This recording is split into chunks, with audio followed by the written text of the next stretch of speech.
Juwan Johnson, find him. Love it. Juwan Johnson! Is it? Yes! Yes! Yes!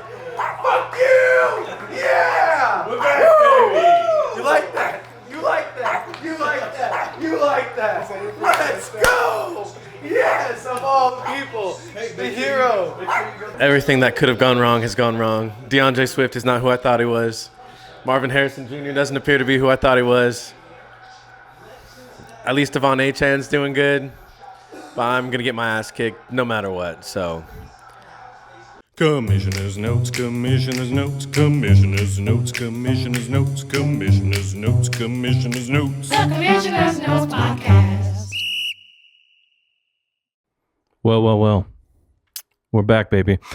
And before we begin, I just want, on behalf of the entire Commissioner's Note podcast, I want to issue a formal apology to Jordan Mason. We now know who you are. We know who you are. Hey. Jordan Mason, I apologize. That was an unbelievable performance out of him. I had no idea who he was, and that's on me. Joining us today, a surprise guest, the owner of Jordan Mason, Jimmy Radzik, is in the building. This guy knows exactly who he is. I always knew that guy. He knew what he was doing the entire time. We sang a whole song shitting on the Jordan Mason trade. Sure did. Just for him to really show up and show out last night. On behalf of all of us, Jimmy, we apologize. Hey, apology accepted. Ignorance is ignorance. You don't know what you don't know. But I'm happy everything worked out for me. And it sure did. Did you win this week? I did not. So not everything worked out for Jimmy. The Jordan Mason really did work out for Jimmy. Nothing else with his team did work out, but he's got that going for him. Today on the pod, fellas, we got a lot to discuss. We're bringing back the matchup of the week, highly requested segment that we ignored the last couple of weeks. We're also going to be going into what we call the 7-layer dip challenge. Basically, someone in the chat popped in recently and said that I was beans, and I didn't understand exactly what that meant. Bottom of the barrel. But that's exactly what it means. Everyone knows what the beans are. Yeah, but I didn't understand that it was in the context of a dip. Anyways, I'm here to talk about how I'm not in the beans. In fact, we came up with all the rankings based on what ESPN says. This is not even my own thoughts, okay? If ESPN had me in the beans, I would be in the beans. But there's 7 layers of a 7-layer dip. There are 14 commissioners. That puts 2 commissioners in every single layer, and we're going to get into all of that and more. Thank you for joining us once again this week. I don't know about you fellas, but I'm hungry. How about we dive into this dip? All right, let's dive get right dippy. into the fucking dip. Oh, before we do that, we have a not sponsor of the week. Santan, creator of the Juicy Jack Juicy Hazy IPA. I've been to Santan Brewery. Jimmy, you've been with me to Santan Several Brewery. times. Oh, yeah. Good stuff. Good people over there. Not a sponsor. Could be a sponsor. Let us know if you want in. And as we do every episode, we're going to start with a chug. Does anyone want to join? Ooh, looks like we got a taker I'm in in. Jimmy. I am not going to do it. I'm going to enjoy my delicious Juicy Jack slowly. There's more in the fridge. Cheers to you. Here's to you, all of you. There goes Marcus chugging that beer. This one's going to be a tough one. It's a pretty thick IPA for him. Yep, he's working that down. Great job. Great job, Marcus. Let's get it fucking going. I'm getting loosey. Ooh, he's getting loosey. All right. So everybody knows the most beautiful top part of the dip, the little gorgeous, colorful garnish, the tomatoes. Clint Evans, of course, with his phenomenal team, lots of depth, lots of wide receivers, not too many running backs, though. I think Clint's looking to solve that problem. But Clint, you're a tomato, baby. I personally hate tomatoes, but they're healthy and they are at the top of the 7-layer bean dip. I don't make the rules. Have we ever seen a Clint team this good ever? No, we definitely have it. And I don't know if I'm prepared for it. Talking to him, He's feeling different. He's acting different this year. Yeah, why is he acting so different? Normally he's ready to quit by now, and he's over there on his high horsing around. Clint Doesn't need a lot of encouragement to lean into his nihilism, and I think you know what? I'm happy to see it. He's got a reason to live. He's got some signs of promise, and he's getting out there. He's talking trades. Don't get me wrong. One of my greatest friends, known him since kindergarten. One of my best friends. One of my favorite people. Can't stand him. Hate him. Fucking cannot. I've never actually liked him, but he's great guy. One of my closest friends. Great dude, close friend, trustworthy, loyal. Can't stand him. Absolutely, he's actually the first friend I've ever made in this life. We talk about it often. We go as far back as you can go, and I think about it all the time. You know, it could have been anybody who would have been my friend, but it was Clint. You know, and here we are. And here we are. Klug, any thoughts? Yeah, actually, Jimmy, I'm not sure if you're aware of this. Me and Marcus actually went to journalism school for college, the Walter Cronkite School of Journalism. And today I did a little bit of journalism. I contacted Clint Evans and I asked him how he's feeling about his performance last week, his excellent performance in week 1. What did he say? Here's what Clint had to say. He said all week he's been thinking about one thing that one other manager said to him during the draft. Yes. And that manager sitting to my left, he said he's been reveling, just loving the fact that Jimmy was giving him shit for having Baker Mayfield as a keeper. And he just wants the entire league to know that he really enjoyed spanking Jimmy this week. Good for you, Clint. Good for you. On to the next tier. Hey, bitch, we forgot about another manager who was also a tomato. And it's me, baby. Yes, Klug is I am tomato. a glorious, delicious, refreshing, and healthy tomato. Crunchy, healthy. Crunchy, huh? Kind of fresh tomatoes fresh got a tomato good good crunch crunchy. to We'll it. call it juicy, baby. Juicy. Juicy. Equal parts juicy and crunchy. That's Klug. It's me, baby. On to the next tier of the 7-layer dip. We have the olives, generally black olives. Now, this is crazy. In the olive tier, and again, this is based on the power rankings. This is not our thoughts. We didn't come here and analyze. We just looked straight off the power rankings. The olives are both Sam's. Wow, Sam and Sam. They are the savory, somewhat salty taste that you need in that 7-layer dip. Yep. One of those olives has, in my opinion, still 0 wide receiver ones on their team. That would be Sam Good. Now, if you look at the wide receivers on his team, Malik Neighbors Talented guy. did not lead his team in targets or receptions. Ouch. Christian Watson did not lead his team in targets or reception. Calvin Ridley Did he lead his team in targets he and receptions? did not Oh, lead his man. team in neither targets nor receptions. Now, I understand how that sounds coming out of my mouth because my receivers also did not. But I'm not saying relative to my team. I'm just saying in general. Sam drafts the fringy guys. He loves the fringy wide receivers. He is a fringy olive. Yes. And the other Sam has a pretty solid team. You guys better watch it, though. You know, Olive's got a little bit of weight to him. You might sink to the bottom if you don't watch your team. Watch that depth. Yeah, gotta watch the Absolutely. depth. Keep an eye on that. Sam Camp does have a very good team. I mean, he doesn't have much depth, but that's okay. He does have depth at tight end. That means something. How many tight ends is too many tight ends? How many tight ends? It's too many tight ends. I think it's 2. You think it's 4. I guess it's what makes this the best league ever. Jimmy? The limit does not exist. Listen, if I can address that real quick, okay? The song wasn't just about Jordan Mason. It attacked my draft strategy with tight ends. And I'm just going to say this. I was drunk. I was mad. I closed my laptop and I was on auto draft, okay? I was just happy to come out of there with some value, all You right? heard it here first. He is not taking accountability for his shit team. He's saying that he gave it up to the computers and they are the ones that doomed him. It's not that shit, in my opinion. I think you did a great job building it back to a respectable place. So anyways, on to the next layer of the 7-layer dip, and that is the cheese. Ooh, Delicious love the cheese. You sprinkle it on right before the olives and the tomatoes. The cheese is the third layer. It's delicious. Everybody loves it. if you dabble too much in it, it's going to fuck up your stomach. Absolutely. But the cheese, an integral part of this 7-layer dip, and towards the top. Good job, gentlemen.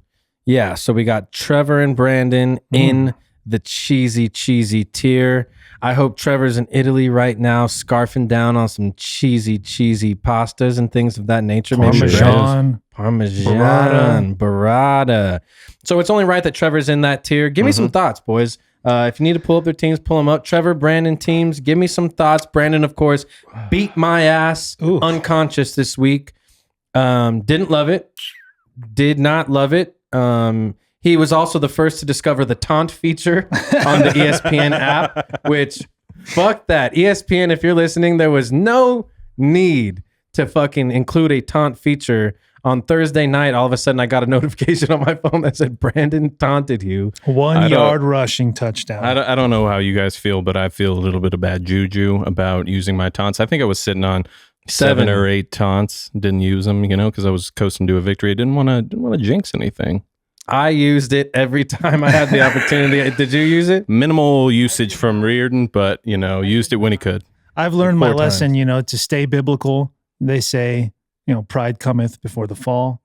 So I'm trying to stay away from that right now. I'm focused on surviving right now. So I did not do any taunts. Who in fucking Remember the Titans? Who's the Rev, the guy on the team who's like the most religious? Yep. Jimmy is the Rev of our league. Of course, he's always quoting the Bible, always has a Bible verse as his name. Absolutely.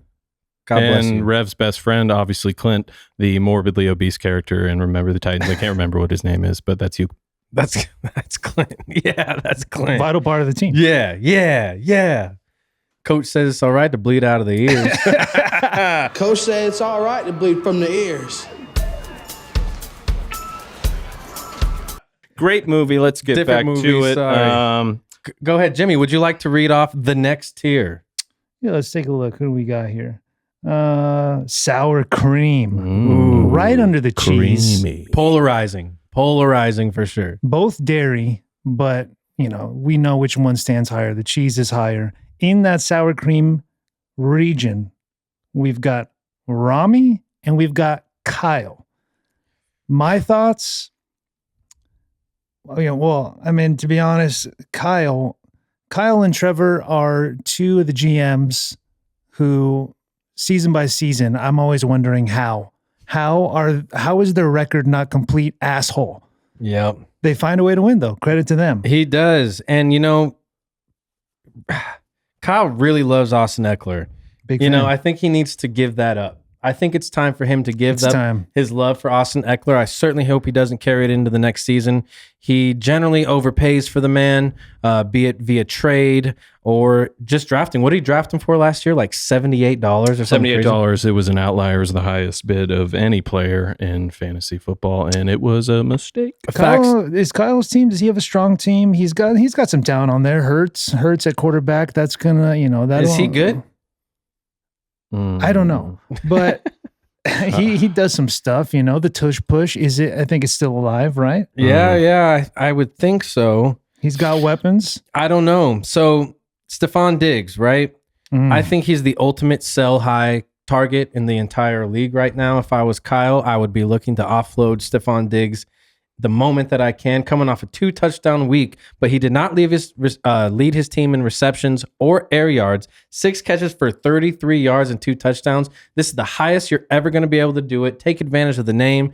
Get rid of Stephon Diggs. I don't want him, but I'm saying in general. Unfortunately, that's not how Kyle operates. He's probably going to pick 2 of his worst players on his bench, and he's going to offer that for a starter. Kyle likes to lean on, those wily vets. He's a big Devontae guy. Loves him. Obviously, he's an Eckler guy. Yep. He refuses to quit some of these guys. He's going to make them prove it to him that they're done. Yep. Well, let me tell you, Kyle, they're done. And this is exactly why Kyle Alexander is stuck in the sour cream. Now let's talk about Rami real quick before we move on, because Rami, we don't talk about him enough. His team, he did not get the win this week. Unfortunate, great guy. We all love Rami. Rami. Unbelievable human being. But I think he does maybe have the bones to be a competitive. He's looking good week after week. Matt Stafford, obviously not a huge fantasy week. Obviously, he didn't get his team the win, but he was over 300 yards, and not a lot of quarterbacks were this week. I'm in the same position with Tua. Bijan Robinson, I think the future's only up from there, right? He's finally getting the workload that we all expected him to get. Kyron Williams stumbled his way into the end zone. I think he's going to be just fine. I'm high on the Rams this year. 100%. Brandon Ayuk, so far not worth the money. 2 receptions for 28 yards. That hurts. He fought hard for that money. Don't forget about that drop touchdown pass he had last That night. hurts. Yep. Also, Zay Flowers missed wide open in the back of the end zone. God, I If love that. Brandon Ayuk had not dropped that pass and Zay Flowers had not been missed in the back of the end zone, we're talking about a whole other team here. The guy I like fits right in with Rami's team is Dobbins. JK. Big bounce back game for Dobbins. He looked extremely fast. It was like He's a career back. game He for looked him. amazing. Not too unlike Rami's draft following last year. Absolute mess. He was overseas. Yep. He was playing with the hand tied behind his back. Yep. Look at him now. You know, Rami really performed on Sunday. Unfortunately, he ran into the buzzsaw that is my team. But looking at his numbers, I think he would have beaten 11 out of the 14 teams in the league. Mm. And that's just the way the cookie crumbles sometimes. Sometimes you end up facing me. On to the next tier. Klug, lead us in. Ooh, we've got some salsa. Jimmy and Tom. Jimmy and Tom in the salsa category. Spicy. Honored to be in there with Tom. Good friend of mine. Decent GM. Tom should have had a victory. Unfortunately, made a horrible decision in starting the Jets defense. They got him -1 points, and he lost to Kyle. I am proud of him for changing his team name, though. Tommy was big. LeBourne's. Tommy LeBourne's. yeah. It was a group poll on what we thought was the best name. That one came out top. It's a phenomenal team name. We really appreciate you changing it from Smoke Trees Score TDs. Tom. Yep. Tom's team is frisky.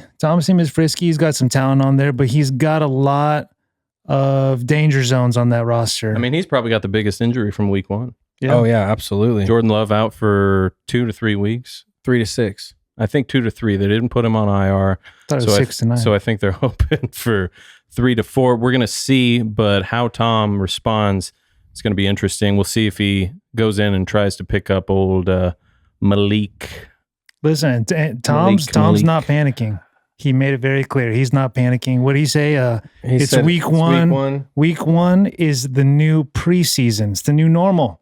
It's the new This is how normal, it goes. guys. This is how just literally it's just how it preseason. goes. We'll see. We'll see with Tom. Chase might pop off. Jordan Love might come back in 3 weeks, even though we all watch his knee explode in slow motion. Yeah.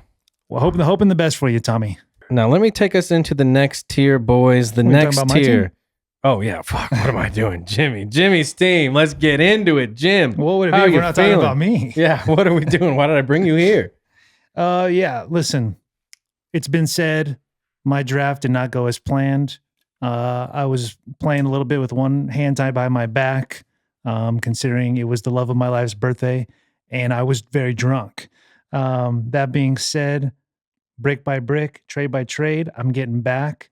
And while we're live on the air right now, my I'm going to God. go ahead and accept this trade from Ryland right now. Wow. Trade on the air. Trade on the air. Breaking Trade on the air. news. Trade on the air. Woo, live trade. What do we got What'd here? you do, Jim? Let's dive in to this trade. Psalm 37:24 accepts offer from the Peen for Christian McCaffrey. Oh, God. Ever heard of him? Yeah. Tyler Lockett, a guy for Tyreek Hill. Wow. Is it a risk? Yes. So, but that's good because now you've locked down the San Francisco backfield altogether. Sure did. Tyler Lockett was the leading receiver for the Seahawks. Sure was. He's just good. There's nothing you can do about Tyler Lockett. He is inevitable. He's going to make big plays. The only thing that's bad about Tyler Lockett is that hairline. I was just about Yeah. to say he is bald. Rough hairline. It's time. Clearly more aerodynamic, though. He's keeping his speed. He is such a solid receiver. I've got a running back. I've got full access to the Kyle Shanahan running system. Looking forward to that. Tyreek Hill, he will be missed a lot. But you know what? There's more receivers out there than there are running backs. The next layer is the guacamole, the avocado special. Got a little bit of spice in there. It's very Ooh, savory. baby. Always a popular part of the 7-layer dip. Who do we You got usually in got there? to pay extra for the guac. Who is stuck in that guacamole, Marcus? There's two people stuck in the guacamole, and I am so proud to say that I am guacamole, baby. Me and Bryce Smith, the most special boy in the league, and I are guacamole, baby. Marcus has risen from the beans. Yep. And again, this was ESPN.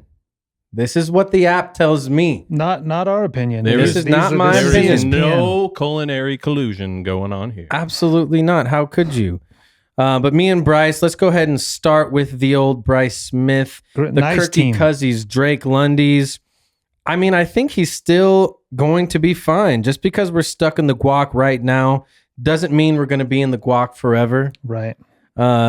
But he's got Brock Purdy, Jonathan Taylor. I mean, James Conner. Let's talk about that man King for a James. second. Talk about a workhorse. They were Stud. giving him everything. They were throwing it to him, handing it off to him, just putting him in positions to succeed. He is still one of the angriest runners in the league. Angry. Love him. Love James Conner. Big fan. Cardinals fan, hand up. Love James Conner. Breaking news. Clint just texted me, well done. Wow. How's that feel, Pete? How's that feel that the Wow. number one team in the league, Clint Evans, has given his approval to a man who's been talking shit about Clint pretty much the entire evening, Mr. Jimmy Radzik here. Clint is, he's a prickly guy. Prickly's a good It's hard to word. get a smile out of him, but when he gives you a compliment like that and the sun shines on you, it feels good. I mean, Does if feel you're good. getting a smile from the Grinch, you're doing something right, baby. Now, the other team in that division is, of course, me in the guacamole division. Let's just say, boys, What happened, Marcus? well, bad week. Marvin Harrison Jr., they say don't draft rookies and start them in year one. Marvin Harrison Jr. was the highest drafted rookie average draft projections of all time.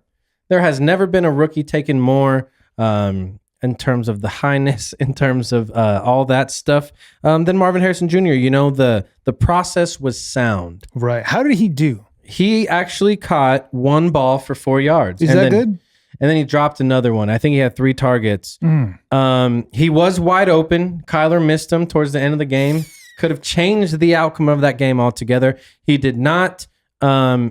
It killed me. Let's just say I did not have a good Sunday, as you will have seen by now at the beginning of the episode. But no, I also had DeAndre Hopkins, 1 reception for 8 yards. DK Metcalf, 3 for 29. These are names. These are names. I'm not banking on them continuing to suck. I won't do it. I can't do it. It is too early for me to hit the panic button. Let's get to the beans. Everybody wants to hear about those delicious, That's what unhealthy, you dip the chip in for. You're trying to get all the way down to the sodium-filled beans. But they're all the way down there at the bottom. Down there, again, not my thoughts.